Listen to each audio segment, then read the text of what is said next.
الله أكبر كبيرا مثل الفريقين كالأعمى والأصم والبصير والسميع هل يستويان مثلا এদের দুজন কি সমান? আল্লাহ বলেন এই যে দুজন উদাহরণ দিলাম এই দুজন কি সমান না। আফালা তাযাক্কারুন, তারপরেও কি তোমরা বুঝবে না? মেরে মুহতারাম দোস্ত, কয়দিন দুনিয়াতে থাকবো? চলে তো যাওয়াই লাগবে। কেউ যায় বাদশার মতো, কেউ যায় বড় সর্বহারা ফকিরের মতো।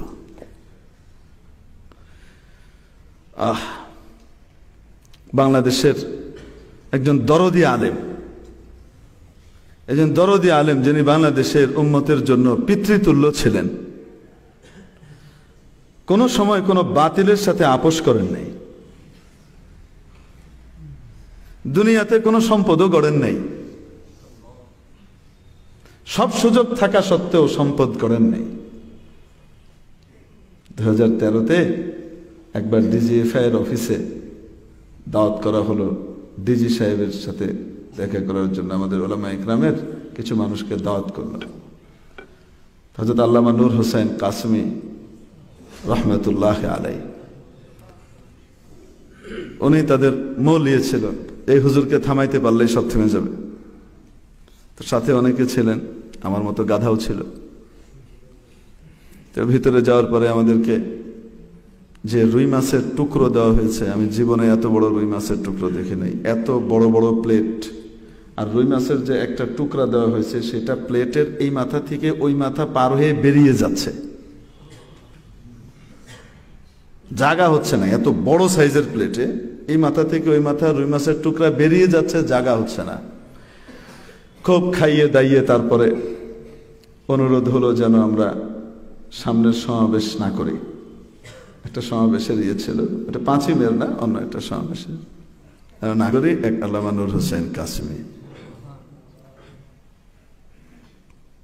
কোনোভাবে, কত হুমকি ধামকি থ্রেট, কত ভাবে কত কিছু হয়েছে। 2 দিন শেষ করে দেওয়া হয়েছে একদম ভয়টাই দিকে। আল্লাহর বান্দার চেহারার ভিতরে ভীতির কোনো ছাপই নেই। বসে আছেন, উঠিয়ে নিয়ে যাবে, এই করবে, সবাই চলে এসেছে, আপনি বিচ্ছিন্ন হয়ে যাচ্ছেন, আপনি এই হবে।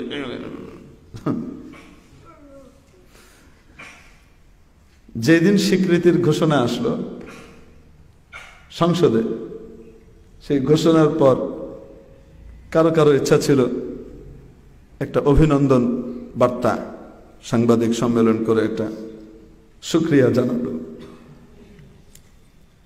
তো সবাই তো ম্যানেজড, হুজুরের কাছে ফোন করছে, শেষ পর্যন্ত ম্যানেজ করতে পারতেছে না। কে ফোন করছেন? মাননীয় শিক্ষামন্ত্রী নুরুল ইসলাম নাহিদ সাহেব, উনি ফোন করেছেন ল্যান্ড ফোনে। সাধারণত ল্যান্ড ফোনে ফোন আসলে হুজুর সামনে থাকলে হুজুরই ধরতেন, হুজুর ধরেছেন, হ্যালো বলছেন, হুজুর আমি নুরুল ইসলাম নাহিদ বলছি। কে? হুজুর আমি নুরুল ইসলাম নাহিদ বলছি। কোন মাদ্রাসা থেকে বলছেন? আল্লাহু আকবার, কি হিকমত! কি বলছেন? কোন মাদ্রাসা থেকে বলছেন? হুজুর আমি শিক্ষামন্ত্রী, হুজুর আমি শিক্ষামন্ত্রী নুরুল ইসলাম নাহিদ। আচ্ছা আচ্ছা আচ্ছা, ভালো আছেন? হ্যাঁ হুজুর এরকম এটা মুনাসিব হবে না, এই মুহূর্তে মুনাসিব হবে না, মানে সমীচীন হবে না, এই মুহূর্তে এটা মুনাসিব হবে না। আচ্ছা ঠিক আছে, রাখি, দোয়া করিয়েন, আসসালামু আলাইকুম রহমতুল্লাহ। এই মানুষ, আমার সৌভাগ্য যে আমার জীবনটা এই ধরনের মানুষদের সান্নিধ্যে কেটেছে, আলহামদুলিল্লাহ। সোহবত লাভ করতে পেরেছি, সাথে থাকতে পেরেছি, শেখার চেষ্টা করতে পেরেছি কিছু, এটা হলো আমার সৌভাগ্য ছিল। কিন্তু আমি তো হারিয়েছি, গোটা উম্মত তাদের বাপ হারিয়েছে।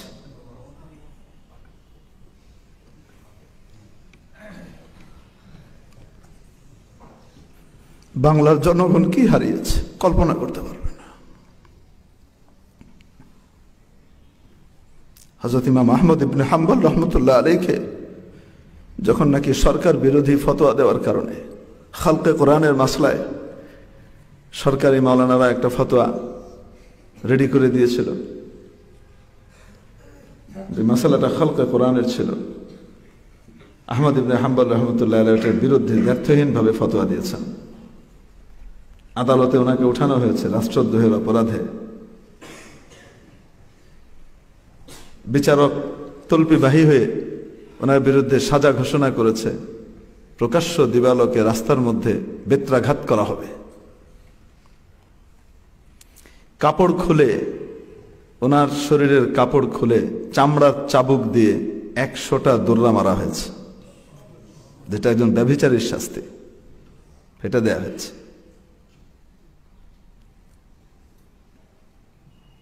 যেই দিন এই দৌড়া মারা হয়, সেই দিন তার উস্তাদ হযরত ইমাম মুহাম্মদ ইবনে ইদ্রিস শাফি রহমতুল্লাহ আলাইহি স্বপ্নে দেখেন রাসূল করিম সাল্লাল্লাহু আলাইহি সাল্লাম তাশরীফ এনেছেন আর বলছেন, মুহাম্মদ, আহমদের কাছে আমার সালাম পৌঁছে দিও।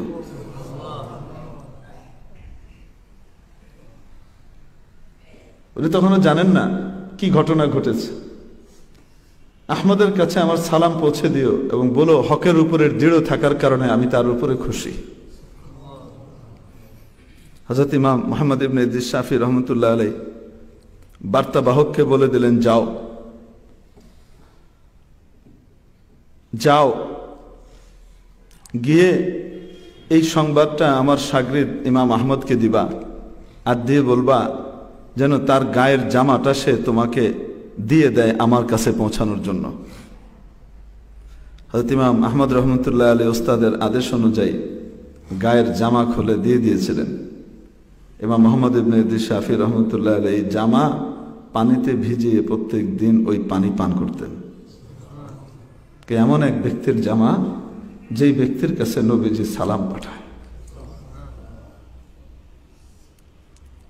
ইমাম আহমদ রহমতুল্লাহ আলাইহিকে যখন সাজা দেওয়া হলো, শাস্তি ঘোষণা করা হলো বিনা দোষে, ওই সময় হযরত ইমাম আহমদ রহমতুল্লাহ আলাইহি বলেছিলেন, আমার আর বিচারপতি দুইজনের জানাজায় প্রমাণ করবে কে কেমন ছিল। আল্লাহর কুদরত, ইমাম আহমদ ইবনে হাম্বল রহমতুল্লাহ আলাইহির জানাজায় সারা পৃথিবী ভেঙে পড়েছিল, জায়গা দেওয়া যায়নি, কোনো জায়গায় তিল ধারণের ঠাঁই ছিল না। আর ওই বিচারপতির যখন ইন্তেকাল হয়, আল্লাহ ওয়ালাদের বদদোয়া কবুল হয়ে যায়। বিচারপতির ইন্তেকালের পরে তার কাফন দাফন এবং জানাজা দেওয়ার জন্য লোক খুঁজে পাওয়া যাচ্ছিল না। তার পরিস্থিতিটা এমন ছিল, শেষ পর্যন্ত তার গোসল দেওয়ার জন্য, কাফন পরানোর জন্য ভাড়া করে লোক এনে, খাটিয়া ধরার জন্য ভাড়া করে লোক এনে তারপরে এই কাজ করতে হয়েছে এবং ভাড়াটে লোক দিয়ে জানাজা পড়াইতে হয়েছে। আল্লামা নূর হোসেন কাশ্মীর রহমতুল্লাহ আলাইহি দুনিয়া থেকে চলে গেছেন। জাতীয় ঈদগাহে ওনার জানাজার জন্য ঘোষণা দেওয়া হলো।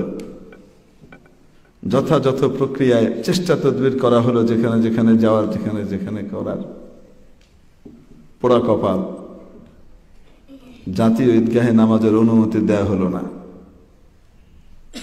কিন্তু তাই বলে কি ওনার জানাজায় লোক সমাগম কমে গিয়েছিল? আল্লাহু আকবার, কি পরিমাণ লোক হয়েছে কল্পনাই করতে পারবেন না। বাইতুল মুকাররমের 7 তালা পুরা, ভেতর বাহির ভরে, বিশাল এরিয়া, রাস্তা, জিপিওর এই পুরা রাস্তা একদম সেই আওয়ামী লীগের অফিস পার হয়ে সেই বঙ্গবন্ধুর একটা মানে প্রতীকী প্রতিকৃতি আছে ওখানে, ওটা বোঝা যায় না, এমন একটা জিনিস আছে ওখানে ফোয়ারার মতো। ওইটা পার হয়ে সে হানিফ ফ্লাইওভারের কাছাকাছি চলে গেছে, বঙ্গভবনের কাছাকাছি চলে গেছে, এই দিক দিয়ে পুরা পার হয়ে, এই দিক দিয়ে সে টলটন পার হয়ে নাইটিঙ্গেল মোড়ের কাছাকাছি চলে গেছে লোকজন। সচিবালয়ের এখন সব বন্ধ হয়ে গেছে, ওইদিকে পুরা শাপলা চত্বরের কাছে চলে গেছে, দৈনিক বাংলা মোড় পার হয়ে ফকিরাপুর বন্ধ হয়ে গেছে, মানুষ আর মানুষ।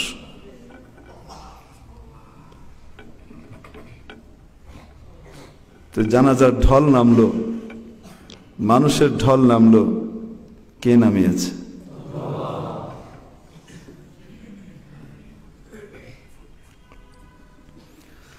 আল্লাহ তাআলা মরহুমকে জান্নাতুল ফিরদাউস নসিব করেন, উম্মতের তরফ থেকে উত্তম জাযা আর বদলা নসিব করে দেন, এবং মাওলায়ে পাক তার বদিল, তার কাজগুলোকে এগিয়ে নেওয়ার মতো বিকল্প যেন আমাদেরকে দান করেন, সে আর যে আমরা আল্লাহ তাআলার কাছে জানাই। আল্লাহু আকবার। মাত্র কয়েক দিনের মধ্যে 18-19 মাসের মধ্যে আমাদের বড় বড় মহারথীদের বিশাল এক জামাত চলে গেছে। মনে হচ্ছিল যেন একটা জাল দিয়ে ছাকা হলো, আর বড় বড় রুই কাতলাদেরকে সব এভাবে উঠিয়ে নিয়ে চলে যাওয়া হলো। এটাকে ইনকিরাদুল আসর বলে। আল্লাহ,